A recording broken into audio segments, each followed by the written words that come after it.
Labdien, labrīt, labvakar. Hāgenskalna komūna iet ēterā, un šis ir Brīvās domas raidītājs. Aplausi mums un aplausi jums, kas ir atnākuši. Visiem aplausi. Mums ir lieliski ciemiņi. Šodien Līva Zolnaroviča, kas varētu teikt ir hipiju ķēniņiene, karaliene, mūsdienu Rīgā, un viņai pieder tāda hipiju komūna Puškina ielā 1, kas tur ir bijis, tas zina, par ko es runāju.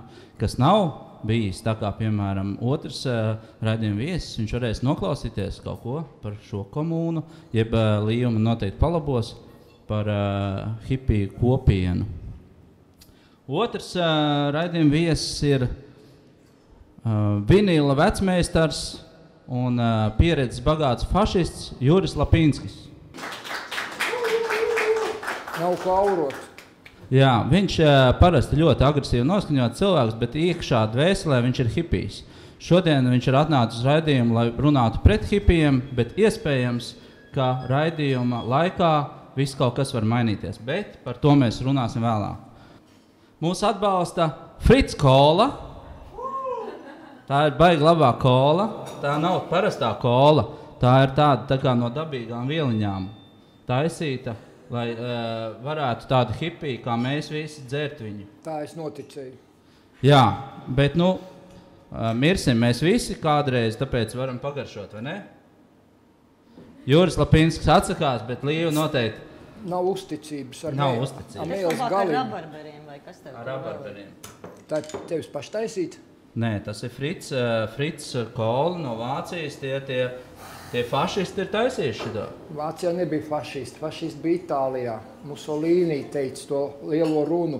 Un jums, kuriem ir tur jaunieši, nākotni pieder. Bet katru vienu jūs var salauzt kā zariņu, bet ja jūs turēsieties visi kopā, tas ir fašio, kā puķu pušķis, ja? Tad to slotu nevar salauzt. Tad jūs būsiet stipri, vai ne? Jā. Un es iedzēšu to Fritz Kolu, ko Juris Lapinskis noliedz. Es nenoliedzu. Kāpēc es noliedzu? Es tikai nezinu, kas tas tāds ir. Pagaršo. Un kā īstiem hipijiem mēs esam sagatavojis tādas mazas puķu bērnu tādas rotiņas. Šitādas Havajas salās liekā uz kakla tām meitenēm. Jā, tā laikam ir gan. Jā, vai tad es izskatos pēc tādas? Ļoti skaisti. Tu saki? Tev piestāv. Piestāv. Lai sākās šis Brīvās domas raidītājs, un mūsu tēma ir, vai hipija glābs pasauli? Kāpēc šāda tēma? Brīvās domas raidītājs ir mūsu Hāgenskalna komūnas radīts projekts, lai atvieglotu cilvēkiem iespēju domāt. Domāt ne tā, kā viņiem liek domāt, bet domāt tā, kā viņi paši grib domāt.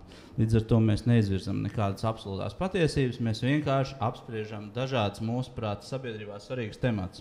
Hipija ir mūsuprāt ļoti svarīgs temats, jo hipija darbojas nevien Hāgenskalna komūnas virtuvē, bet hipija darbojas visā pasaulē. Viņi nodarbojas ar brīvo mīlestību visdažādākajās izpausmēs. Viņi nodarbojas ar garīgumu propagandu, tā vārda pozitīvajā nozīmē, un vēl. Un droši vien Līva man palabos, jo pirmais es došu vārdu Līvai, kas ir hipiju arī maģistre. Kultūras teorijas maģistrs. Hipija jau augstskola nepastāv. Diemžēl hipija augstskola nepastāv, bet es saucu Līvu par hipiju maģistri, un Līva mūs ievadīs mazajā hipiju kursā. Ko tu tieši ar to domā? Jāpastāst, kas ir hipija? Jā. Tas ir vienmēr ļoti grūts jautājums, tāpēc, ka tad, kad prasa, kas ir hipija, tad var atbildēt 100 dažādos veidos. Es, man liekas, parasti atbildu pēc noskaņojuma. Bet es esmu diezgan daudz domājis, kas tas ir. Kā lai atbild, zinātniski atbildēt vispār nav iespējams, jo katrs cilvēks ir individuāls.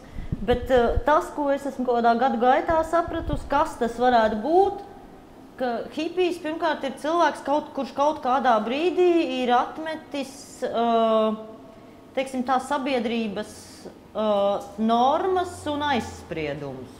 Vismaz, tas ir tāds mans viedoklis. Viņš, protams, viņš neatmet pilnīgi visas normas. Teiksim tā, cilvēku slepkavošana un tam līdzīgas lietas, to nevar tāpat pieļaut. Bet viņš atmet kaut kādas tādas lietas, ka cilvēkam ir jāpelna obligāti nauda, viņš nedrīkst lietot narkotikas, viņš nedrīkst darīt to un to un to. Nākamais posms, viņš sāk radīt sevi no jauna.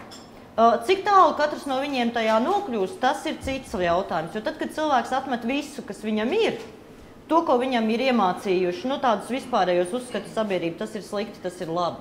Pēc tam viņam ir jāizvēlās savs tālākais ceļš. Līdz ar to daudz, protams, kļūdās. Daži domā, ka, lūk, tagad es esmu brīvs cilvēks, tagad es varēšu dzert, narkoties un, tur mīlēt 100 sievietes. Tas arī nenozīmē, ka viņš ir kaut ko baigi sasniedzis. Drīzāk viņš vienkārši atbrīvojās no tiem uzskatiem, kas viņam ir iemācīti, un tālāk meklē savu ceļu. Un tie ceļi ir simtiem. Viens var kļūt par pareizticīgo, pārliecināt, viens var kļūt par budistu, viens var kļūt par narkomānu, tur ir ļoti dažādas iespējas. Tas ir kaut kas viens. Bet narkomāns, budists, hipijs kopā? Tas ir diezgan, man liekas, tāds izplāts, vai varētu būt, jā, ka tas pastāv. Tas ir normāls hipijs.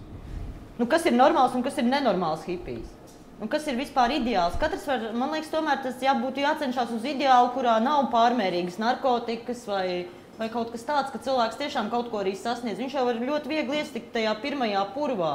Jo tad, kad tu dod sev brīvību, tev ir ļoti daudz kārdinājumu. Tu esi ļoti jauns un tev ir ļoti daudz kārdinājumu. Es tagad varu darīt visu, bet tas jau nenozīmē, ka tev pie tā ir jāpaliek. Tu tāpat esi tas hipijs, jā, bet tu... Bet tu esi hipijs. Ja tu esi hipiju kādu skolotāju vienkārši. Esmu. Ja tu man tā uzbrūc konkrēti, tad esmu.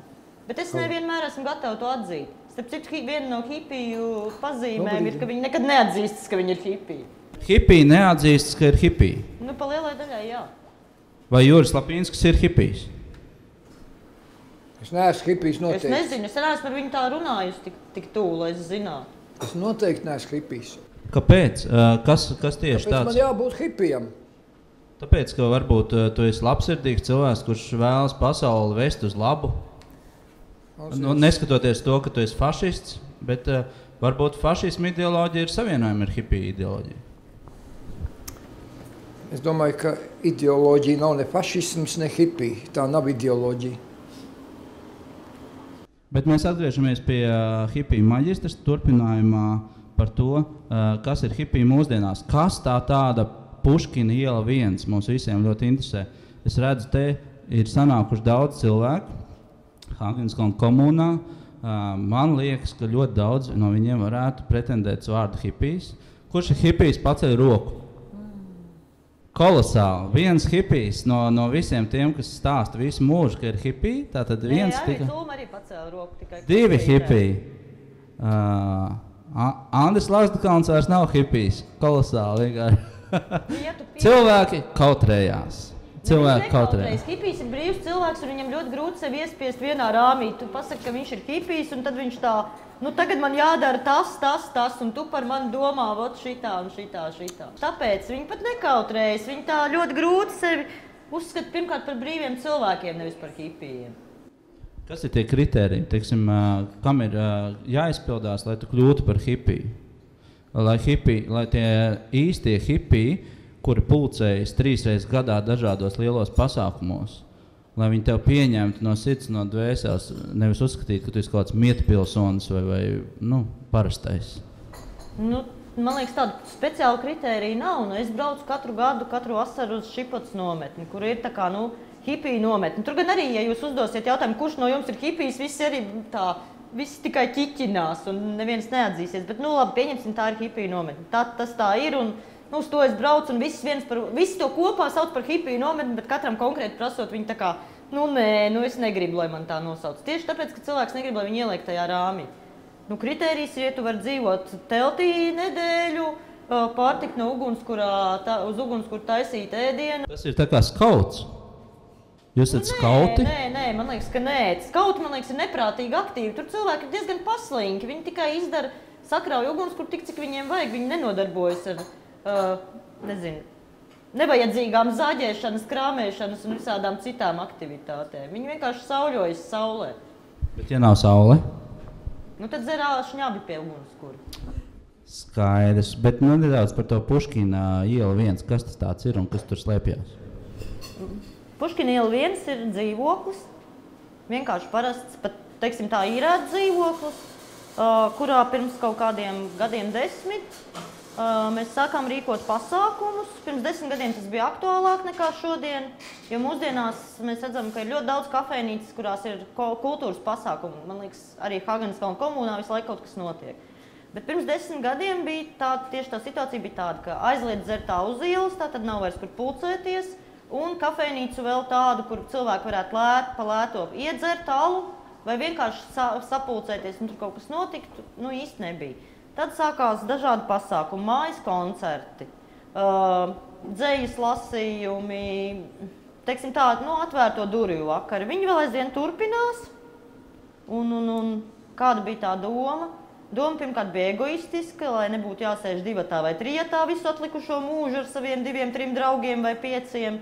Un otrs, nu, ir forši iepazīt jaunus cilvēkus un kaut kādā veidā dalīties ar viņiem kaut kādā pieredzē, un viņi arī tev dod kaut ko jaunu, un tā ir kaut kāda tāda, nu savstarpēja komunikācija, kas visiem dod tikai labu. Sabojāt jauno paudzi aktīvā veidā, teiksim tā. Skaidrs, vai šeit ir daudz no tavas komunas? Man liekas, tur tas gala galdiņš. Gala galdiņš sanāk? 2. 2? 2 galdi. Tikai 2. Bet es zinu, ka tur ir tā, ka vairāk nekā Haganskalna komunā parasti sapulcējas. Nu, tad, kad pasākumi, tad jā. Tad ir kādi 30, 40, 50. Ko tad jūs tur darat visi kopā, piemēram?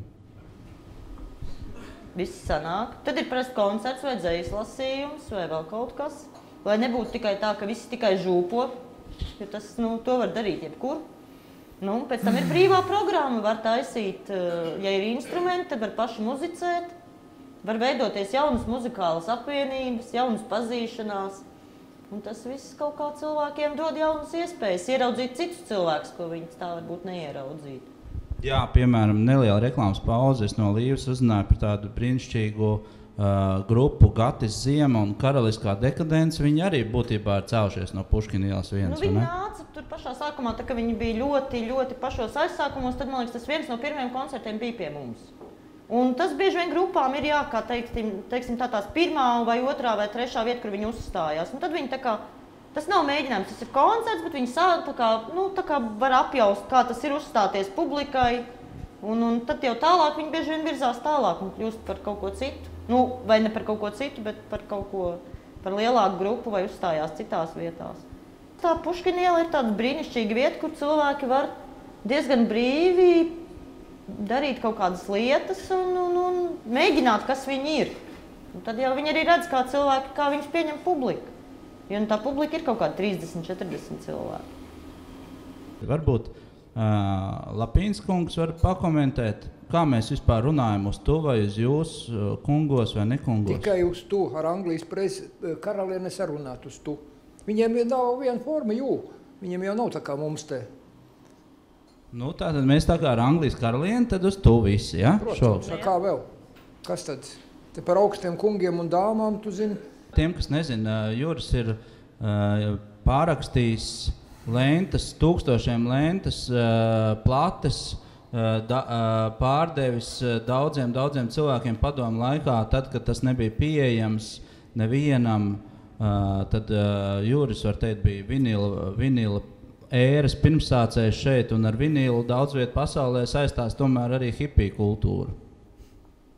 Kaut kādi komentāri, es redzu, ka pilnīgi savaipstījās tie vaipsti. Pilnīgi nepareizi laikam pateicu. Ja? Nu kā tad, nu? Vispirms es nevienam neko nepārdevu. Pārdot var dvēseli, ja gribi, bet es nepārdevu.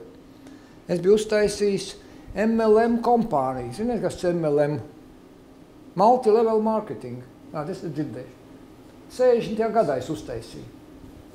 Jo. Nu, jūs esat redzējuši skaņu plati tādu lielu, melnu, ja? Nav uz ko spēlēt jums. Viena atskaņotāja galviņa padomu laikos man maksāja žiguļu cenu. Nu, tagad maksā 2000, 5000, $10,000 viena galviņa. tās plates, kas ir ierakstīts līdz 75. gadam, vertikālais atskaņošanas leņķis iegriešana viņai bija 15 grādi. Jūs esat redzējuši, ka zemi ar arklu. Juri, bet tā ir tīrā fizika tagad sākās. Tā nav nekāda fizika, tā ir tā dzīve, lai saprast, kā tas ir. Bet to mēs nesapratīsim tāpat, varbūt mēs varam... Sapratīsiet. Es gribu teikt, ka nevienam normālam cilvēkam nav ko parasti plati nospēlēt pat. Tos čerkšus, tos pļurkšus, tos kropļus, tos riebīgo skaņu, kas tur ir klausīties, to es nezinu, galīgs idiots var tikai. Es nevaru. Es jau tādā vecumā klausījos labāk nekā daudz tagad. Tad tie visi, kas tagad klausās vinīlu šobrīd, kas tagad modē parādījies, tie ir idioti. Redzi, kā tu domā, kāpēc tagad vinīls ir modē? Kāds iemesls? Interesanta skaņa, atgriešanās pie vecās skaņas. Nav nekāda vecā skaņa un nekāda interesantā skaņa. Tā arī ir vai demagoģija, vai tāda jocīga nesaprašana. Nav nekāda, ne vinīla skaņa, ne vecā skaņa. Protams, klausīties tos kropļus, to čirkšķus, redziet, audio žurnālā, kādā 70, kurā 1., 2., 5. gadā es lasīju. Vai to skaņu platu var klausīties, vai vajag attīrīt, lai tur nebūtu tie čirkstēšana, šņācieni, krakšķi, kropļi, jeb jāklausās ar visiem tiem krakšķiem. Un tad tie cilvēciņi, kas tur rakstīja, arī tie mūzikas mīlētāji, tad viņi teica, nē, ar tiem krakšķiem esot jūtama gadsimta elpa. Bet es viņiem saku, paklausies. Jūs zināt, kas bija Enrico Caruso. Itālijā, La Scālas teātrī Milānā, tas bija pasaules numur 1 operu dziedonis, skaistākās operas tur dziedāja, un spēlē. Tad tie cilvēciņi, kas tur klausījās, tie klausījās labāk nekā šodien jebkurā superkompaktdiskā, jeb vēl kādos ciparos ierakstītais, bez viena šņāciena, bez viena krakšķīša, dabīgi tā, kā ir. Tas, ka tā tehnika bija tik zemā līmenī, pat pirmo, ko ierakstīja vaska rullīti, Edisons uztaisīja membrānu šūpojas un adatiņu tajā vaska rullīts griezās riņķī, gāja lēnām uz priekšu un tad ierakstīja to grāvīt iekšā, kā tā membrāna tur vibrēja, tur dziļāk, seklāk un tā ierakstīja. Protams, tādu klausīties, tas ir vispār pornogrāfija. Tālāk uztaisīja parasto plati, tur jau vairāk sagāja virsū un tās rieviņas un tā. Bet tas viss ir tik tālu, tas ir viss patiešām tādi, neteikšu pat bērnu šļupsti, ir skaisti un dabīgi, bet tie nebija, tas bija kaut kāds vaiprāts. Tā tad reāli tagad ir tā, ka tu klausies diskus un internetu rādio. Internetu rādio es neklausos, tur informācija vienīgā pasmelties, jo tu arī nevar klausīties, to MP3 un visu to, ko jūs te ausīs sabāzuši iekšā. Tā taču normāls cilvēks mūziku nevar dzirdēt, vispār tā nav mūzika. Bet mēs arvien tālāk no tiem hipijiem aiziem. Tu jūti? Nē, mēs par tālu aizējām, mums vajag atgriezties pie hipijiem. Hipiji, godīgi sakot, ir nabaga cilvēciņi, kur savas nabadzības dēļ pie tām patiesām vērtībām nevar tikt klāt. Tāpat kā tagad, piemēram, ziniet, ko es daru? Es taisu mūža darbu. Es gribu uztaisīt ar skaistākām dziesmām, ar skaistāko mūziku, tādas izlases, kur visi tās lielākie, dižākie pasaules gari dziedātāji muzikanti būtu iekšā. Jo redziet, tas naudas ceļš, tas zelta bullis, tas ir uzvarējis praktiski, vai ne? Un šitas pieder man, tas pieder tev, es nedošu to, kas pieder tev, un ja es gribu tagad noklausīties to, ko es gribu, tad man jānopērk vismaz kādas, priekš vienu kompaktdisku, kurā, teiksim, tur 20-30 dziesmiņas. Es gribu uztaisīt programmiņu, to, ko es gribu paklausīties. Es tagad jānopērk, man ir diski, tie diski, tie nav tie, ko jūs veikalos te pa kapeikām, jeb pa lēto, jeb Krievijā tos pārštancētos, to taču arī nevar klausīties. Tas arī ir tāds second hand nobružāts, novalkāts. Bet, Juri, ja, piemēram, hipiji nopirks 1000 tavus diskus ar to mūzikas. Manus nepirks, neuztraucies. Bet man ir jānopērk to lielo firmu, kuram katram kas pieder, un tad no katra tā diska pa vienai dziesmiņai es paņemu un saliek iekšā. Man tas disks, viens kompaktdisks izmaksās, teiksim, 1000 eiro. Tad jau sanāk, ka tu esi hipijs, jo tev var nav daudz to līdzekļu.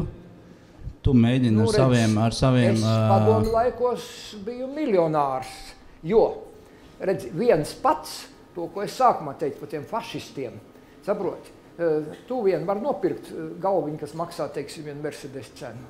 Nu, nevar. Tu vari, tu nevari. Es uztaisīju 10, es jau taisīju 100 magnetofons, kur ar to superdārgo adatiņu vienreiz nospēlējot, man inženieru mēneša alga bija tik liela, kā, nu, teiksim, tur 5 reizes nospēlēt to plati. Nu, bet es viņu sadalīju. Katrs man lentu savu, es uz tiem magnetofoniem saliku, to atskaņot vienreiz palaid, un to galviņu mēs kolektīvi jājām, izmantojām, tā teikt, vai ne? Vienreiz nospēlēju, un visiem bija, visi tie lielajā katlā, kā jūs sakiet, komūna, sameta savu naudiņu, es to naudiņu apgūt nevarēju pat. Atbrauc puisis no Krievijas, skaņa režisors no televīzijas studijas Krasņārskā, viņš raudādams, viņš saka, nu klausies, nu kāpēc tu man neraksti, vai mana nauda sliktākai, par to, nu kāpēc tu neraksti? Es saku, tu redz, tā plata maksā tik, tā tehnika, tur jau nebija tik tā galviņa, lai to galviņu palaist uz gaisa spilveni tangenciālais tonārums. 6000 latu negribats tādu, ko uzlikt uz tā motoru virsū, kas Juri, paldies. Bet es gribētu pateikt to, ka Juris vada tādu interesantu raidījumu, kas ir Radio Merkurs tiešraidē. Jā. Kāds bija tas raidījuma nosaukums? Gaismas pils. Radio Merkurs ir vienīgais radio, kas AM Viļņos vēl joprojām skan. Un šajā raidījumā es arī esmu viesojies, un es atceros savu viesošanos šajā raidījumā, kad mēs 2,5 stundas, kāds 2,5 stundu, manuprāt, tiešajā ēterā klausījos Juri, bet tad es nesapratu, kāpēc es tur vispār esmu atnācis.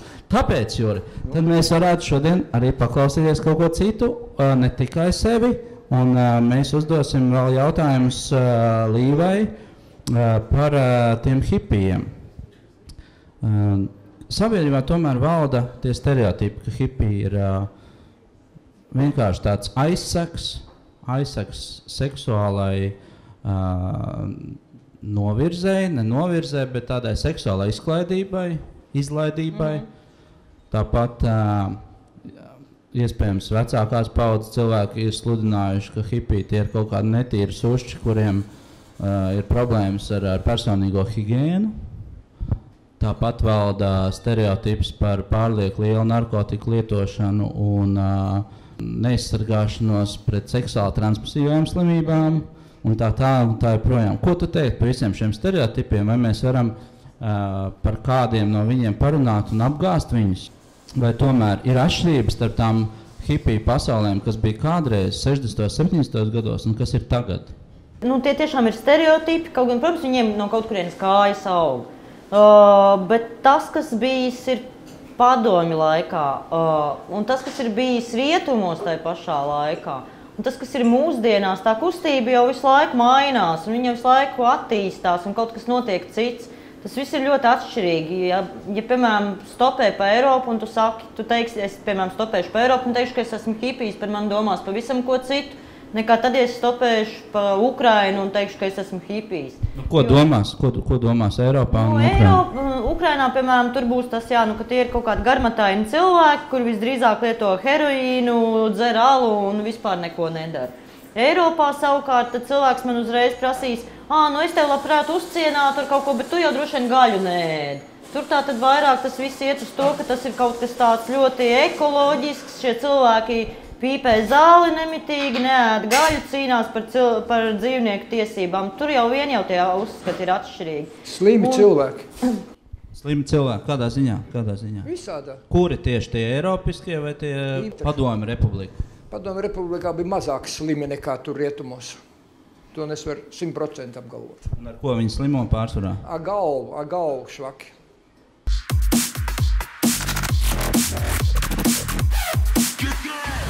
Vai, teiksim, Juri, tev ir bijis iespēja tajos laikos, kad tu ļoti aktīvi darbojies ar vinilu platēm, tu biji sociāli, tagad tu esi sociāli aktīvs, bet toreiz tu biji visiem zināms visā Rīgā uz katra stūra. Vēl aktīvāks. Jā. Vai tev bija toreiz iespēja iepazīties ar tālāk hipijiem? Bez problēmām. Kas bija, tavuprāt, tie galvenie hipiji un ko viņi nepareizi darīja? Nepareizi sabiedrības attīstībai? Viņi neizrādīja savus kroplās tieksmes. Viņiem vai bailes bija, ka es viņiem nerunāšu, vai viņi kaut ko nedabūs, vai kas. Nemāk tev pateikt. Kā tad jūs zinājāt, ka ir tās kroplās tieksmes, jau viņš nebija Pēc skata un izrādīts? pēc pirmās runāšanas cauri redzu viņiem. Nu, tu saproti, nemazākās problēmas. Kas tieši tās kroplās tieksmes? Nu, padus... Smadzenes. Tad, kad mazliet galvā ir pamaz, tad vajag dažādus aizstājējus. Vai ne? Vajag kaut kā sevi izklaidēt, vai kaut kā garlaicību nomākt, vai kaut kā dzīvīt nav tik spoža, bet gribās rožaināk, visiem gribās labi dzīvot. Nu, tad ietaistās narkotikas, ja pīpē zālīt, ja vēl kaut ko. Un viņš jūtās brīvs un laimīgs. Jo, kas ir dārgākais pasaulē, jūs zināt? Nu, meitenes. Tu taču teici, ka tu ar meitenēm nerunā. Nu, kāpēc nerunāšu? Ir kur viens sēž, kur te vesels 3 priekšā. Nu, kas ir dārgākais? Kā tu domā? Kas ir dārgākais, es nezinu. Brīvība. Nu, es tieši kaut ko tādu Brīvība, gribēju teikt, bet jā. es vienkārši gribēju, lai jūs... Dzīvība ir otrā vietā, jo bez brīvības nav vajadzīga dzīvība. Jo, ja tev iespundēs vienā būrīti un visu mūžu tev jānodzīvo, protams, tu vispārīgi dzīvo, vai ne? Veselība ir 3. vietā. Tāpēc, ka, ja nav dzīvības, tad arī veselība nav vajadzīga, vai ne? Veselība tikai palīdz to dzīvību uzturēt. Bet hipijiem brīvība Tad jau mēs ar Juri Lupinski esam nonākuši pie viena punkta. Man arī liekas, ka svarīgākā Ka es esmu hipijs, jā? Nē, mēs varam Klausies, kopsaucējus. katram Kāpēc? normālam cilvēkam. Es tā nemaz nevēlos uzspiest Jā, tikai redz, tie hipiji, tā ir tā ārējā forma, kā viņš grib izrādīt to, ka viņš ir brīvs, ja? Jo daudzas lietas, kas viņu ierobežo. Nu, vispirms tas pats naudas līdzekļu trūkums. Viņš nevar atļauties to, viņš nevar atļauties to. Nu, tie tur brauc uz Havaju salām, brauc tur uz lepnām viesnīcām un ko. Nu, visiem pie šīs kapitālisma iekārtas nav tas paredzēts. Var aizstupēt tāpat uz Spāniju bez Jā, maksas par 10 eiro. Tad rāpo uz ceļiem, jeb stopē tur mašīni. Kamēr dabūs kādu nelabu slimību, ja vēl kaut ko, dabūs. Stopējot mašīnas slimības. Es nelienu svešā mašīnā iekšā, tu saproti, es nelienu, ko es tur aizmirsu, ja man pašam savu mašīnu. Bet ja benzīnam nepietiek? Atkal ar smadzenēm grūti, nevar nopelnīt, neesi sabiedrībai tik vajadzīgs derīgs, neapmaksāt tevi. Jā, tu saproti. Benzīnā, kāds varbūt benzīnam nepietiek? Padomju, ja benzīns maksāja 7 kapeikas litrā, 76. un 9 kapeikas to braucu, savedu padomu laikos 25 mucas šitās lielās 200 litrīgās. Tas ir padomu laikos, bet tagad tu taču nevar aizbraukt uz Barcelonu uz pludmali. Man tur nav ko darīt, ko es tur aizmirsu. Papeldēt kopā ar meitenēm, tur pasauļoties. Man nav laika papeldēt. Es varu papeldēt jebkurā laikā, kur es gribu. Es varu Daugavā ielikt papeldēt tagad, ja jūs gribat. Ja? Izsitīs caurumu un ielīdīšu. Viss, izpeldēšos. Man nav laika peldēt. Es nomazgājos dušā un skrienu un daru, kas vēl padarām. Tas hipijs atkal teiks, ka viņam priekš kam mašīnu, viņš var stopēt, viņš nemaz negrib. Viņiem nav augstu mērķu, viņiem neko nevajag. Viņš vienkārši dīgdienīgu dzīvi dzīvo, tā kā slaiss, tā kā sluņķis, tā kā tāds bezģēnīgs, vai kā to pateikt, dīgdienis. Jā, plānā galdiņu urbējs, tūtiņu trejieši. Jautājums no publikas, vai Imants Kalniņš bija sluņķis un ir sluņķis? Jā, Imantam Kalniņam arī brīžam nav kārtībā smadzenēm ar visiem tiem saviem Korānu tulkojumiem, dzejiskiem un ko viņš tur sadzejojis. Viņš īsti musulmani nav redzējis, kad musulmans viņam iedos pa degunu, tad viņš runās citu valodu. Jā, un tie saimā viņš sēdēja pilnīgi ne tur, kur viņam būtu jāatrodās. Tas, ko viņš kaut ko tur uzkomponējis. Kaut ko, jā, kaut ko. Nelielas kompozīcijas, teiksim tā. Jā, pasaules mērogā skatoties, man ir 20,000 kompaktdisku un 20,000 parastās vinīlu plates, ja? Un Kalniņš tur, varbūt man lentās tur menueķi no tiem laikiem, vēl kaut kas tur mazlietiņ. Tas pasaulē nav tik daudz, cik ir Kalniņš saradījis. Priekš mūsu nabadzības viņš varbūt te kādam dievs vai kas ir, ja? Skaidrs, paldies. Man nekāda autoritāte nav.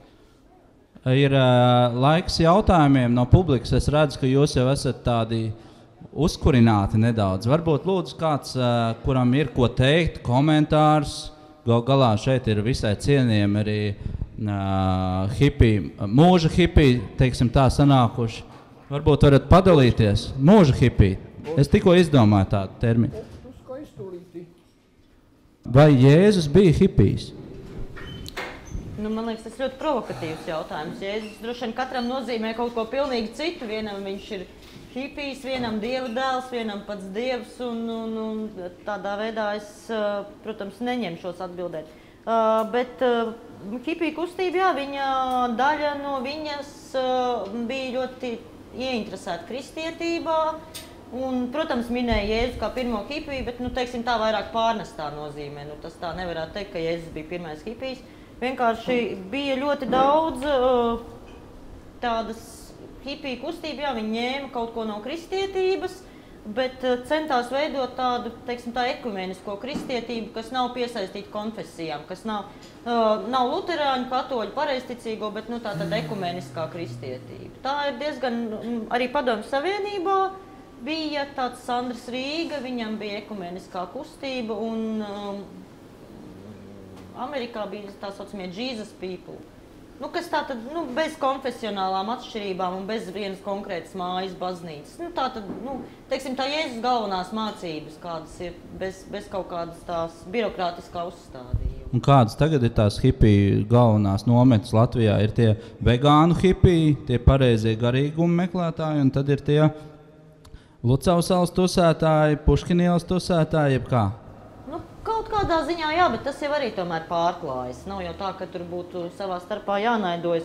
Kaut gan, nu jā, Lucavsalā tur man ir dārziņš, un tad tur blakus ir Juris Grāvē, kurš ir tāds pilnīgi, man liekas, rietumtipa hipijs. Bet, man liekas, mēs diezgan labi saprotamies tomēr. Bet tad, kad jūs sākat tos slepkavotos dzīvniekus ēst, tad jau beidzās tā viss tā saprašanās. Teiksim tā, ja man nenāk un nestāsta, ka nevajag ēst dzīvniekus, es arī neeju un nestāstu, ka vajag ēst dzīvniekus. Man labāk patīk varbūt tās virziens, jā, kur cilvēks nedomā, ka ēdiens ir par viņu pārāks un kaut kādā veidā to uzstāda par savu galveno ideju. Ja tu brauc ar stopiem vai ja tu ej un tev nav pašam, varbūt tev mājās ir, bet tev pa ceļam nav, tu pieņem to, kas tev ir, to, ko tev dod cilvēki. Viņi tev ved ar mašīnu, tu pasaki viņiem paldies. Ja viņi tev dod ēst, tu pasaki viņiem paldies, nevis saki, ziniet, es gaļu neēdīšu. Nu, tas ir tā neforši, ja cilvēks, ja kāds tev kaut ko dod, tad tu pieņem to, kas tas ir. Ja tu esi jau tik kruts, ka tu jau vari izvēlēties, vai tu gribi vegānisko un veģetāro pārtiku, nu tad tas ir vēl kaut vai gaļu, nu tad tas ir... Tas nav man varbūt pieņemam tik ļoti, bet es esmu, domāju, daudz dzīvumus padomju laikos vēl, līdz ar to es esmu redzējis ar padomju laiku to deficītu. Līdz ar to man liekas, ka, ja tev dod, tas ir forši. Bet daļa, es arī saprotu tos cilvēkus, jo viņi ir auguši rietumu pārpilnībā, kurā viņi var izvēlēties, ka viss, ko tev dod, nav forši. Un tās ir kaut kādā ziņā, tās ir divas dažādas dzīves koncepcijas, bet es nedomāju, ka vajadzētu tomēr celt tādu milzīgu mūri viņu starpā. Tas ir, nu, viņas ir atšķirīgas, bet ne tā, lai mēs nevarētu saprasties.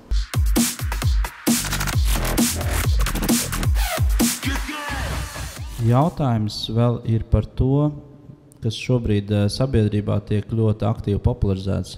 Tradicionālās vērtības un ģimene, un mums tad ir jābūt tik un tik bērniem, lai mēs atražotu latviešu tautu, savādāk mēs izmirsim un tā tālāk. Kā tas viss ir hipijiem? Teiksim,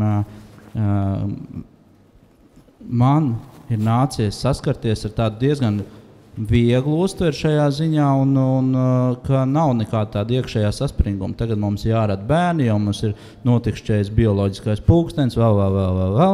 Turpretī mēs esam dzirdējis arī teicienu no seno hipiju vides, ka sperma nepiedara nevienam no hipiju tēviņiem, bet tā ir Dieva dota lieta, kur ir tā kā jāsēj, tā kā sēkla jāsēj laukā.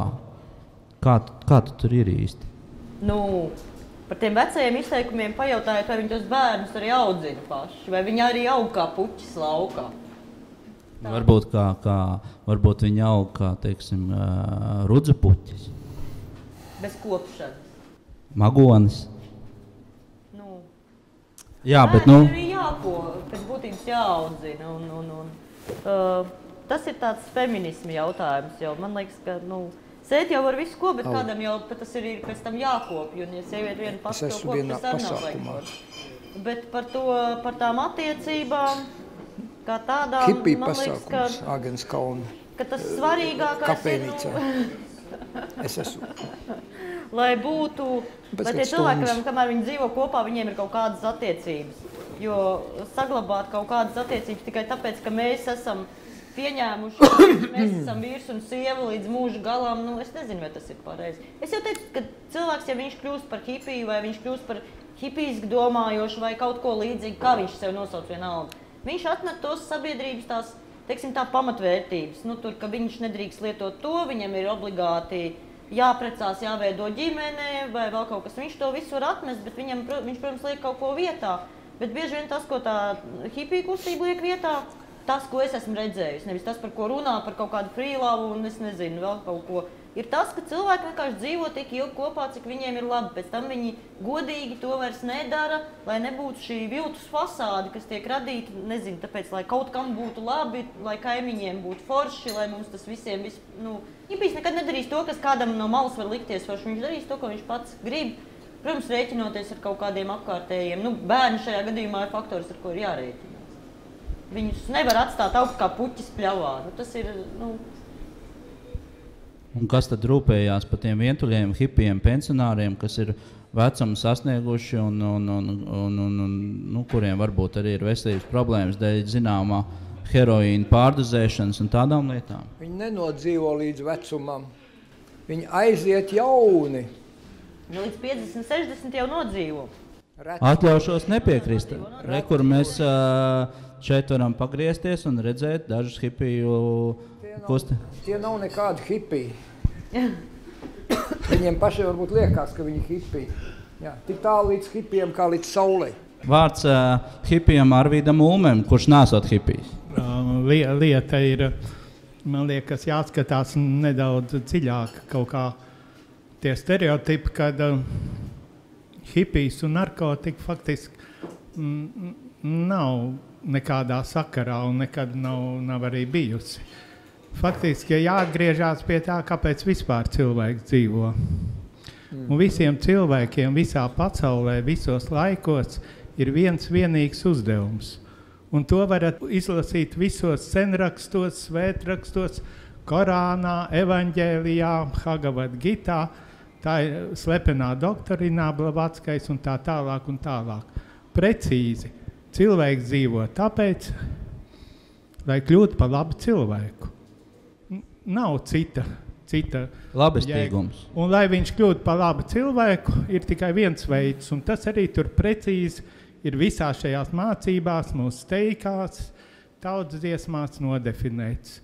Par labu cilvēku var kļūt tikai darot labus darbus, citu labu, spēju uz upuri.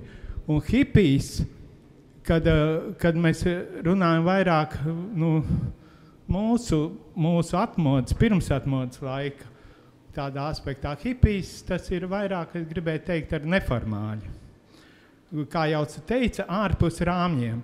Un tagad, kā mēs gribam ielikt viņu kaut kādos rāmjos, tā faktiski mēs izsmērējam to pareizi teica, to hipiju ideju. Lai kāds cilvēkam būtu spēja dzīvot šajā pasaulē, ja darīt šo labos darbus, viņam vajadzīgs dzīvības spēks. Un dzīvības spēks nav kaut kāds tur vārdi, bet dzīvības spēks ir ļoti reāla enerģija, kas cilvēkam rodas tad, ja viņam ir ideāli. Ja es no rīta pieceļos un man nav nekāda ideāla, manī nav dzīvības spēka, es palieku guļam. Ja, piemēram, tautā nav nekāda ideāla, viņā nav dzīvības spēka, viņi vienkārši satrūda. Un ko hipiji darīja? Viņi ārpus šiem rāmjiem. Es gribu atbildēt tā vērtības sistēma, kur pirmais esot dzīvība, nav dzīvība. Tas galvenais uz šīs planētas. Brīvība, jā. Galvenais ir dabīga mīlestība, kā Andris atzīmēja. Mīlestība ir bioloģisks process vienkārši. Redzi, ka kļūdies. Bioķīmisks. Izrādās, ka mīlestība vai ideāls, tas ir tas, kas dod šo dzīvības spēku. Reālu dzīvības spēku, kā mašīnai benzīns. Ja manī eksistē nemīla, manī pārņem nihilisms, kriticisms, ja, kas faktiski nogalina šo dzīvības spēku. Mašīnai benzīns. Un ar to hipija arī parādījās kā tāda mīlestības, abrīnošana un mīlestības ideāli. Tagad, ja piemēram palasītu Rudolfa Steinera augstākās pasaules apgūšanu, tad jūs redzētu, ka ikvienam cilvēkam, lai viņš varētu vispār dzīvot uz šīs planētas, ko mēs saucam par Zemi, viņam pirmais jāiemācās abrīnot. Un ja viņš iemācās šo abrīnu, tad viņā, kā mazs bērns, viņš visu abrīno. Tad viņā ieplūst šī mīlestība, un šī mīlestība tad dod to dzīvību, spēju dzīvot. Arvīd, viens jautājums tev. Ko mums sabiedrībai šobrīd vajadzētu pārņemt no hipiju kustības kopumā? Tās galvenās lietas. Vispirms, lai mēs katrs pats sevī varētu pastāvēt uz šīs planētas, mums jāiznīcina sevī kriticisms. Kā šķira, vienkārši ir jāiznīcina. Un jāsāk abrīnot, apvienot, iemīlēt. Tas ir, iedomājieties vienkārši, ja es nerunāšu kosmiskā, ja valstiskā, bet vienkārši tīri personiskā līmenī, jo, ja jūs redzat otrā tikai slikto, jums faktiski sabrūk jūsu ideāli, jūs vienkārši negribās vairs neko darīt. Tur ir zagļi, tur visādi valdības un tur visi sliktie. Bet ja jūs redzat cilvēkā iziet ar tādu hipijas, tādu abrīnu, un ar tādu mīļumu, tad jūsos uzreiz gribās darboties, kaut kur ierasties, satikties un tā tālāk. Tā patiešām dzīvības spēks nav tikai vārdi. Tas patiešām ir tomēr šī degviela. Ir reāli katram cilvēkam vajadzīga konkrēta, taustāma enerģija, lai viņš vispār varētu dzīvot. Un tā ir mīlestība. Tā nav brīvība. Jo kāpēc man vajadzīga brīvība, ja man nav mīlestības? Ko dod tā brīvība? Paldies. Ļoti labs komentārs. Es domāju, no pieredzes viena no pieredzes bagātākajiem hipiem Latvijā. Līva, varbūt tu vari paturpināt. Šī raidījuma tēma ir, kā hipija glābs pasauli. Es zinu, ka tev ir ko teikt, jo mēs visi tagad domājam, ka hipsteru subkultūra ir pārņēmusi pasauli, bet tā nebūtu nav. Hipiji nav beiguši pastāvēt, hipiji ir vēl joprojām šeit, tagad, pie mums, ap mums. Kā hipiji palīdzēs pasaulē? Un vai visiem ir jābūt hipijiem? Par to palīdzēšanu, man liekas, tas jau notiek nemitīgi, jo viss šīs 60. gadu kustības, patiesībā mēs sēžam izmainītā pasaulē. Grūti pateikt, vai viņa ir izglābta, jo tad jādefinē, ko tad mēs saprotam ar vārdu glābt drīzāk. Bet man liekas, tas viss, ko mēs darām, jau nāk no šīs 60. gadu hipiju tieši aizsākumiem, gan kaut kādas zaļās kustības, gan dzimumu līdztiesību, tam visam jau tur ir saknes. Līdz ar to tas jau kaut kādā veidā jau ir noticis. Ja tas nebūtu bijis, viss būtu savādāk. Hipija jau nebija tikai tur, ne tikai sēdēja parciņā. Tā ir 60. gadu kontrkultūra, kas ir par krāsaino tiesībām, par sieviešu tiesībām, par vides aktivitāti. Tas jau viss tur ir ietverts. Tas turpinās tādā ziņā, manuprāt, ka skaistums vienmēr izglābs pasauli. Tas jau vien, ka tu skaties uz cilvēku, kurš neiet pa ielu pelēks, saviebies, bet kurš ir priecīgs, smaidīgs un krāsains, tas jau vien ir forši. Vai visiem jābūt hipijiem? Tad būs liels ziepes. Tas ir tāds jautājums, uz ko es nevarētu atbildēt, jo man liekas, viens process iespaido otru, ka man būtu grūti pateikt, kas tad sanāk. Līdz ar to, kamēr es to neesmu redzējis, par to es nevaru spriest. Tur ir jāņem pa solītim būtu kaut kas jādara. Es, piemēram, iedomājos, ja daudz man prasītu, kas būtu jādara Agenskalnā, lai tas būtu vairāk hipijas. Es tā tieši mājās domāju, būtu forši, ja visas kafejnīcas, to, kas viņiem vai veikali, kas viņiem paliek pāri, visus produktus, izlikt ārā, lai veidot zupas virtuves. Cilvēki var nākt un ēst, un tu viņiem piedāvā. Tāpat mums būtu jāstāsta, kas notiek tālāk. Vai šie cilvēki nepiekakā un nepiečurā visu apkārt. Tad mums ir jāliek toaletes. Es esmu tomēr arī praktisks cilvēks. Es nedomāju, ka visam ir jāmainās uzreiz vienā brīdī. Pasaulē pārmaiņām ir jānotiek pamazām. Viņas nevar ieviest kaut kur uzreiz un domāt, ka viss būs labi, jo viss ir ķēdītē. Nu tā kā glābs. Nu. Varbūt tad ar zupas virtuvēm jānodarbojās, lai to labestīgumu veicinātu. Kāds saka ar zupas virtuvēja labestību?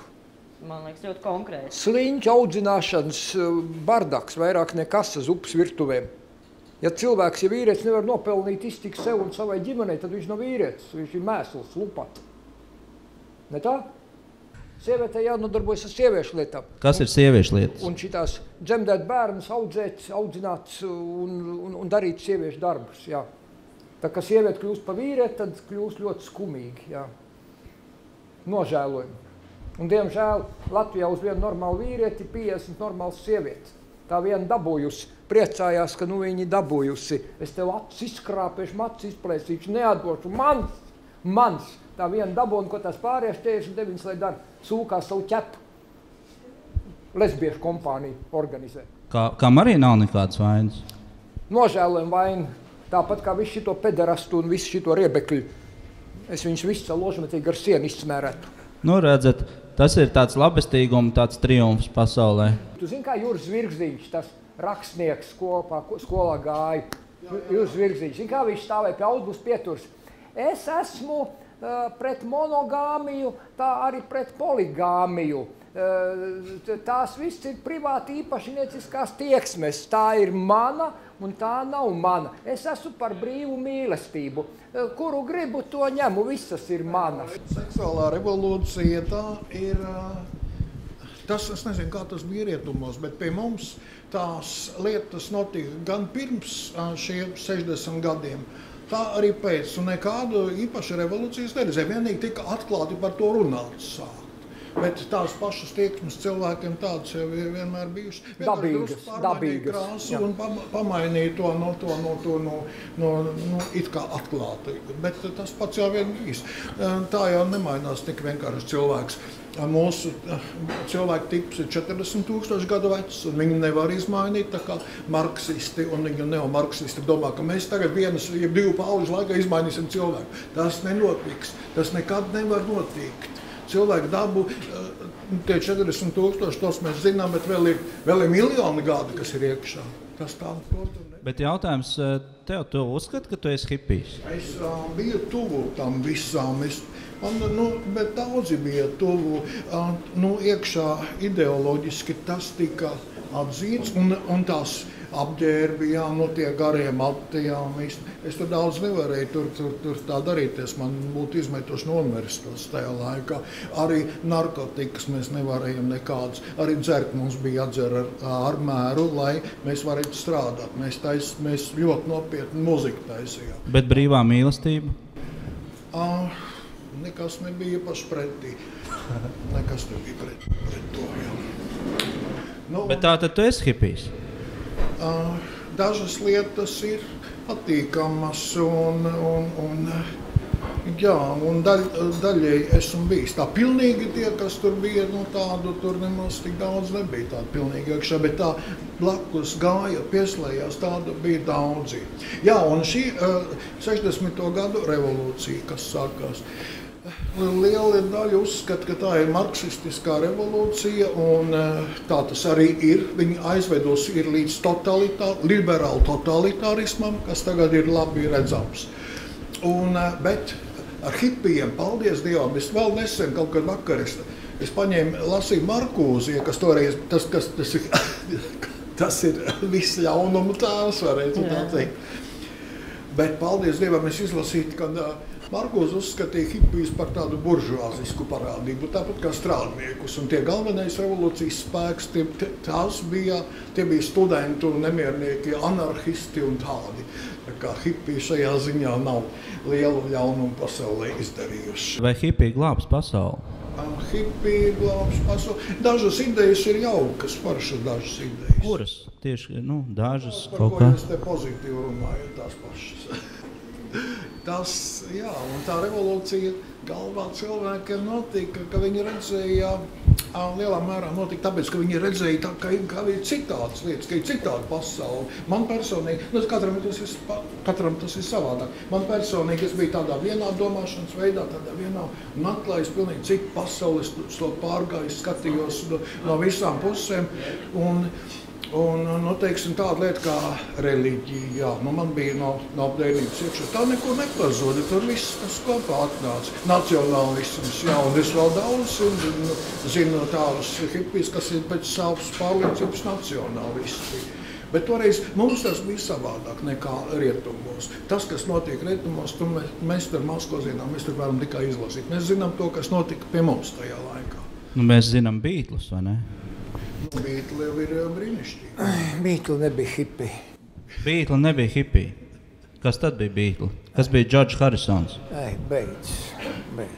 Nekāda sakara. Tas, ka, lai viņus atzītu, lai vairāk plats pārdot, uzaudzēja garāks mats, īsāks mats, no sākuma bija tādās žaketītēs, tik mierīgi smuki puisīši kā no skolas sola. Nevainīgi jēriņi. Pēc tam, lai iet biznes, tad apģērba bišķīt citādāks, uzaudzēja mats. Es arī uzaudzēju garus mats un bārdu uzaudzēju. Nevarēju nolikt politekonomijas eksāmenu institūtā. Poriet docenti man izmet ārā. Lai es gribēju nokrāsot sarkanu uz 50. gada dienu oktobra revolūcijas, un kad nogriez, tad noliku. Tie bija tādi smieklīgi ierobežojumi, bet tas bija tā. Vienkārši gribējās pamēģināt. Beatli nav bijuši hipiji, tāds sensacionāls atklājums šajā vakarā. Nekāda sakara hipijiem. Nemaz nevar būt, tas ir ārkārtīgs darbs. Tas ir nepārtraukts darbs, smagi līdz vēlām vakarā. Jā, tas, ka hipiji viņus klausījās, un tā bija muzika, ko viņi gribēja, tā ir cik lieta. Darbs. Hipijiem vajag kaut kādu brīvību, kaut kādu šitā. Tas ir ārkārtīgs saspringts darbs, vai kaut ko tādu uztaisīt. Tas pilnīgi nav iespējams. To hipiji nav spējīgi. Es gribēju minēt par to John Lennon Imagine slaveno, kura tiek dēvēta par komunistiskās partijas manifestu mūsdienu versijā. Nevis mūsdienu, bet no visu šo 40 gadu versijā. Diemžēl es viņu esmu simtiem reižu dziedājis. Es tos vārdus, protams, zināju, bet es kaut kā garām palaidu. Tā kā bērniem vakar pasacīju, tu klausies kaut kādas nenormālas, nereālas lietas, bet to pieņem tā kā pasacīju. Klausies, pieksim, Imagine There's No Countries, jā, kāda nacionalists būdams, kāds es visu laiku esmu bijis, kā es tā varu dziedāt tādu gabalu, bet es to savādāk uztveru. Robežas, teiksim, robežas bija tā, ka, lai mēs tiktu ārā no Padomju Savienības. Tādā veidā mēs uztveram robežas. Imagine, there's no religion, jā, no reliģija, es domāju, reliģiskā kā arī kaut kas tāds. Un kaut kas tāds pilnīgi prom no šitā satura, kur pēc tam, ka es sapratu, ka tā ir liberāla leftistu himna jau 30 gadus, tad man palika tā savādāk. Jā, un kā tā viņš varēja dziedāt, tad Imagine there's no possession, nav īpašam, kā viņš Rolls-Royce īpašnieks. Šitā var dziedāt. Redz, tik jocīgi, vai ne? Paldies. Neticiet Jēzum, neticiet tam. Believe in me. Man ticiet, Lenonam ticiet, jā. Jā. Mēs tik vienkārši to nevaram nekādu. Ļoti jocīgi, jā. Tā kā griba ar skaidru galvu un vēsu prātu visu to tā apskatīt, tad, diemžēl, daudz lietas nav pavisam tā. Paldies, Inga. Tavs komentārs par Lenonu kā liberālu komunistu. Man drīzāk komentārs par Ingvaru iepriekš teikto, ka tas, ko viņš arī teica, tas jau arī parāda to, ka hipiju kustība viņi nav vienota. Un tāpēc katrs, kas saka, kuram prasa, vai tu esi hipijs, viņš katreiz ievelk elpu un domā, ko man tagad teikt. Jo hipiji ir tik dažādi, piemēram, tā kā Ingvars teica, viņš ir pret neoliberāļu uzskatiem. Ļoti daudz var būt pāri. Ļoti daudz var teikt, nē, nacionālismam, nē, es esmu hipijs. Daudz var teikt, nacionālismam, jā, es esmu hipijs. Cits var teikt, kristietībai, nē, mēs esam hipiji, brīvība. Cits var teikt, es esmu pareizticīgais hipijs. Tur ir tik daudz, kas iekšā.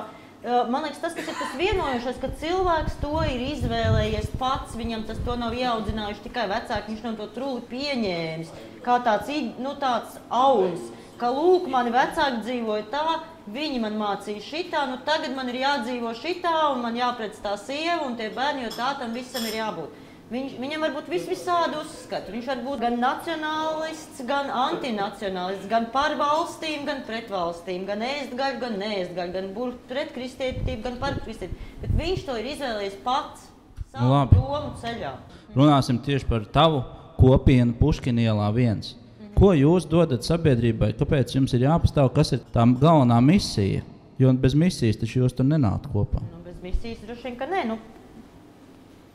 Sākotnēji bija tāda mazā misija. Vienkārši, ka cilvēks var atvērt savas mājas durvis un rīkot pie sevis savā dzīvoklī, nevis kafejnīcā koncertu un aicināt pie sevis pavisam gandrīz svešus cilvēkus un kaut kādā veidā tā paplašināt to telpu, radīt to brīvības, to pieņemšanas, teiksim, tā to mīlestības gaisotni, ka tu vari pie sevis uzņemt gandrīz svešus cilvēkus. Tu viņiem dod tēju, kafiju, viņiem ir koncerts, viņi pie tevis jūtas labi. Tu viņiem neko par to neprasi, nekādu iesmaksu, neko.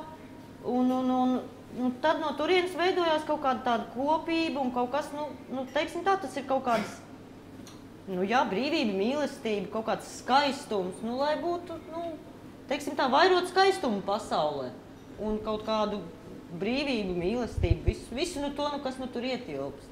Ticība, ka cilvēki tā vēl dzīvo, ka viņi atver savas durvis, ka viņiem nav žēl tevi ielaist tavā mājā, viņi nepukšķi par to, ka tur, nezinu, kā man no rīta izskatīsies, ejiet prom, dalīties ar kaut ko, kas tev ir, kaut kas tāds. Jo es redzēju, ka, man tā šķita, un es redzēju, kā tas notiek citās zemēs, un cik mēs esam palikuši diezgan individualistiski, ka mēs, tad, kad mums piezvan pie durvīm negaidīts viesis, mēs jau kratamies un jau ārprāts, kā viņš tā varēja atnākt, nezvanījis, un vispār kā kāds pie manis var nākt bez aicinājumu. Mēs ēdam vakariņus, ja mums kāds piezvan pie durvīm, mēs noslēpjam bezmaz savus šķīvis, lai mums viņš nebūtu jācienā. Mums taču nepietiks pašiem. Kaut kas tāds jau to. Vai Puškina iela ir par marihuānas legalizāciju? Principā jā, kāpēc ne? Bet es nezinu, nav tā nekāda marihuānas lietotāja kopiena. Bet, protams, ka jā, jo cilvēki, kas grib pirkt un smēķēt marihuānu, viņiem būtu jābūt brīvai izvēlei, ka viņi iegādājas kvalitatīvu produktu, nevis kaut kādu acetonā iemērtu sūdes. Kvalitatīvu produktu, pa indi tu runā. Par stulbu apreibināšanās līdzekli. Alkohols un cigaretes ir tāpat. Arī tieši tāpat, narkomāni, jā, tieši tāpat. Tad legalizējam arī šito trešo. Ķīmiskie psihiskas ietekmēšanas līdzekļi, ka cilvēks pats pa sevi nevalda un viņš nevar sev regulēt savus smadzenes, tad viņš regulē ar šiem ķīmiskiem līdzekļiem. Vai tad marihuāna ir ķīmisks līdzeklis? Jā, protams. Marihuāna? Jā, tieši tāds pats ķīmisks psihiskas ietekmēšanas līdzeklis. Un sēnes, ko šamaņi lietoja? Tieši tādi paši, lai to cilvēci apstulbinātu, lai viņš varētu tur noburt, aburt un viņu ietekmēt un tur daudz iemeslu, kā kuram. Jā, bet lietot jau lietos vienalga un, manuprāt, marihuāna ir tas mazākais ļaunums. Es nelietoju. Tas vienkārši pretīgi. Jā, redz, man nebija laika šitādām dumām izdarībām. Man bija jāsporto, jāmācās, jāstrādā, man šitām dumībām laika nebija. Un tie hipiji lielākoties visi ir apdalīti ar kaut ko. Vienam pietrūks tas, otram tas, trešam tas, un tā viņi kompensē to. Man jau tas neinteresē, man jau nevajag, es jau tāpat iztieku, un tad sevis apreibināšanās un mierinājumu dēļ, tā viņš tur kaut ko ielaiž, un tādi jūra līdz ceļiem, pasauli rožainās krāsās, viss vieglākais, ko var izdarīt. Jā, bet, lai viņš pastrādātu un izdarītu kaut ko, uztaisīt, kaut ko radīt patiešām tādu, ko citi nevar, to ir grūti. Tas kā kuram sanāk. Jā, tur ir no daudz kā jāatsakās. Šitie no kā negrib atteikties. Viņiem ir... Man liekas, es pirms tam teicu, ka ir dažādi virzieni. Es tā nevaru tie ne virzieni, bet dažādi vienkārši cilvēki. Un kā kuram tā dzīve sagadījusies, kā iznāca. Ja vienā virzienā paveicies, otram nav paveicies, vai ne? Un tad katrs ķer, ko var. Man liekas, ka šis jautājums, cik kurš ko lieto, nav īsti saistīts ar hipijiem, jo mēs visi... Jā, protams, ka nav saistīts. Viens no mums ir dzērājs, un otrs nav dzērājs. Alkohols arī brīvi pieejams. Mēs visi neesam dzērāji. Tad, noklausoties visu līdz šim runāto, rodās iespējas, ka hipiju kultūra vēl joprojām eksistē, ka tā nav palikusi 60. gadu revolūcijas, seksuālās vai neseksuālās revolūcijas līmenī, un ka galvenā misija mūsdienu hipijiem ir nest sabiedrībā skaistumu. Tā es no tevis sapratu. Es tā domāju, radošo garu, skaistumu, kaut kādu brīvības sajūtu. Es tikai Dāvi nevaru saprast, kāpēc seksuālā revolūcija. Kāda seksuālā revolūcija? Dāvim ļoti patīk parunāt par seksu. Beidz. Kāda tur seksuālā revolūcija? Tā bija Wikipēdijā rakstīts. Klausies, Wikipēdijā katrs idiots ieraksta, kas viņam nāk prātā, vien pēc tam nespēj šķirot viņus. Jā. Un tad tur beigās nevar tikt pie skaidrības, kas ir kas. Labi, mēs varam tad uzskatīt, ka bija nevis seksuālā revolūcija, bet marksistiskā revolūcija, vai ne? Marksistiskā arī nebija. Ko tu zini par Marksu? Vēlēšanas nevajag vēlēšanas. Vēlēšanas ir cirks, vispār teātris, priekš nabaga cilvēkiem. No cilvēks piedzima tur maziņš, dēliņš tur, un viņu vajag tur, tikai, lai viņš augtu. Redzi, cilvēku vienu no otru atšķir fiziskās un garīgās spējas. Gēniem ir ielikts iekšā pietiekoši daudz. Protams, kurš ir tur pa debilu piedzims, to tu nepataisīs pa ģēniju nekādīgi, vai ne? Bet tāpat fiziskās spējas var uztrenēt, tu saproti? Bet arī tie gēni, kādi ielikt no vecākiem, tāds ābols no ābeles tālu nekrīt, vai ne? Līdzīgs apmēram iznāk. Bet vai mēs varētu vēlēties hipijisku monarhiju? Kas tas tāds? Es teicu, hipiji, nabaga apdalīti cilvēciņi, kuri nav piepildījuši daudz ko savā dzīvē un cenšas to trūkumu kompensēt vislētākajā pieejamā iespējamā veidā. Ja viņš nevar dabūt to, labi, es samierināšos, es priecīgs par to, protams, cilvēkam jāpriecājas par to, kas viņam ir, nevis par to, kā nav. Un tiem, kuriem tā apetīti pa daudz lielu, kuriem nepietiek šiem negausīgiem, tos arī parasti ņem nelabs gals, es jums pateikšu, jā. Nepiesauksim tos nelabos galus, bet tad uz to jautājumu tu atbildēsi, ja tu drīzāk varētu kaut ko... Par režīmu? Jā. Demokrātija, manuprāt. Demokrātija, es tev ieteikšu izlasīt, es viedošu, man skaists raksts pa Demos un Kratos. Tur bija pa to, ka tie senie Eģiptē nesa tos akmeņus. Krāva, visi gāja. Un tad tur tas Krātīs, tas bija tas valdnieks. Jūs pašiem, es par rādio viņu nolasīju vienreiz. Tas bija super stāsts. Tas aizņem diezgan daudz laika, kādas minūtes, 10 vismaz. Tas mums nav šobrīd jau vairs. Ko? Tas stāsts nav. Es atnesīšu, jā. Tad viņš izdomāja, ja, kā ir labāk darīt. Viņš ņēma un maksāja pa tiem akmeņiem.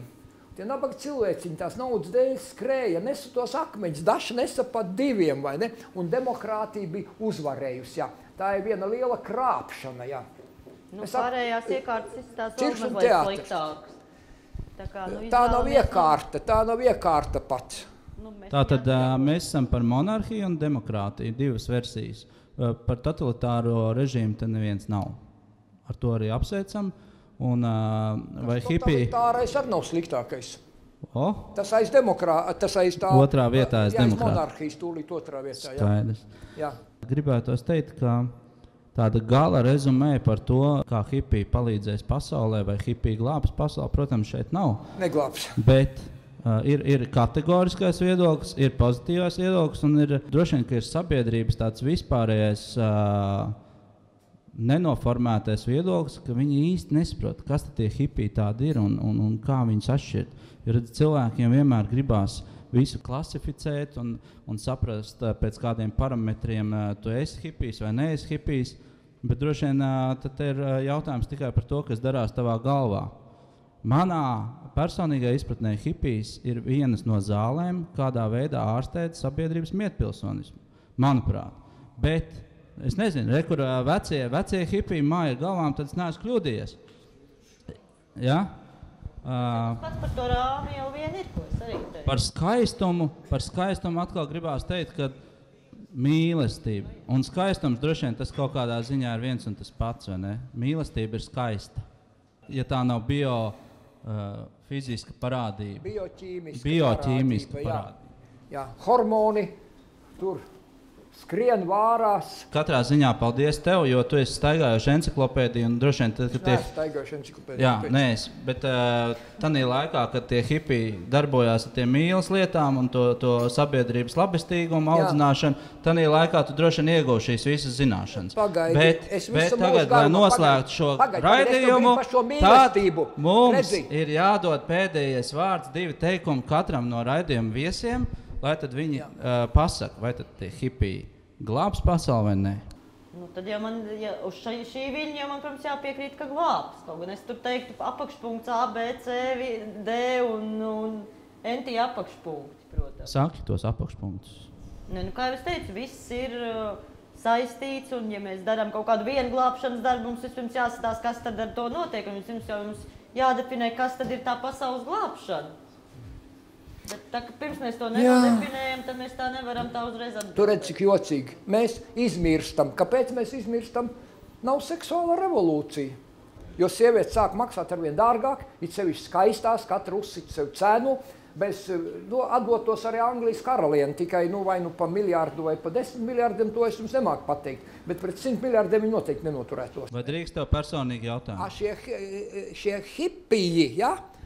Tie bez naudas. Ieraumas bišķītā, lai bišķītā šilierējās, meitenes ar parasti, ja nevar viņai klāt, piekļūt, dabūt nevar, tad bišķīt iedzirda, un tad jau viņai paliek vaļīga uzvedība, un tad gultiņā iekšā, un viss ir kārtībā. Rasinām atras, vai ne? Tik vienkārši tas ir. Tas jau, man liekas, hipī, viss tā kompānija, tur bija savstarpēji, es nemaksāju tev, tu nemaksā man gribās, tev gribās, mums abiem bija labi, un mēs abi hipī, viss kārtībā, kādas problēmas, tik vienkārši. Tātad skaidrs, ka rezumē šim... Es ar to dzejolītu, kā tu biji, pisties, tas nav grēks, tas ir mīlestības spēks. Pisas būlis, pisas auns, pisas visi, kam nav kauns. Jo cilvēki galvenā sūtība pasaulē radīt pēcnācēju, sugas turpināšanas instinkts ir viss stiprākais instinkts. Un tie, kuri neturpina savu sugu, tā kā latvieši šodien Latvijā, tie vienkārši izmirst. Tie melnie tur paskatieties pa 10, pa 30 bērniem. Hipi, acīm redzot, neglābs. Ko? Cik Lapīnska kungam bērnu? Man ir 2 un 4 mazbērni. Varējies ietaisīt viens 3000, 5000, man vienā dienā 4 meitenes vajadzēs, jau bija tāds. Rūdīts arī tagad, ziniet, es jau... Kā tas ir tagad? Vienmēr gribās, arī tagad man gribās, es jums teikšu, jā. Tie, kas savu prātu nav nodzēruši un nopīpējuši, vai ne? Un sportojuši jaunības dienās, ja tagad es 4 esmu pirksts salauzis tēviņiem, jā, kuri, diemžēl, švaki ir, jā. Meitenes uz rokām jānēsā un jāmīlē, kā jūs zinat, vai ne? Svēta lieta. Tad šovakar paliksim tādā intīmākā gaisotnē, kur jūs varēsiet aprunāties ar raidījumu viesiem individuāli, ja jums ir interesi arī sasveicināties ar Juri Lapīnsku un pamēģināt savu pirkstu spēku. Un paldies mūsu viesiem. Verdikts ir tāds, ka verdikta nav, un lai to brīvā doma un katrs izdomājam to, kas mums ir sirdī vistuvāk.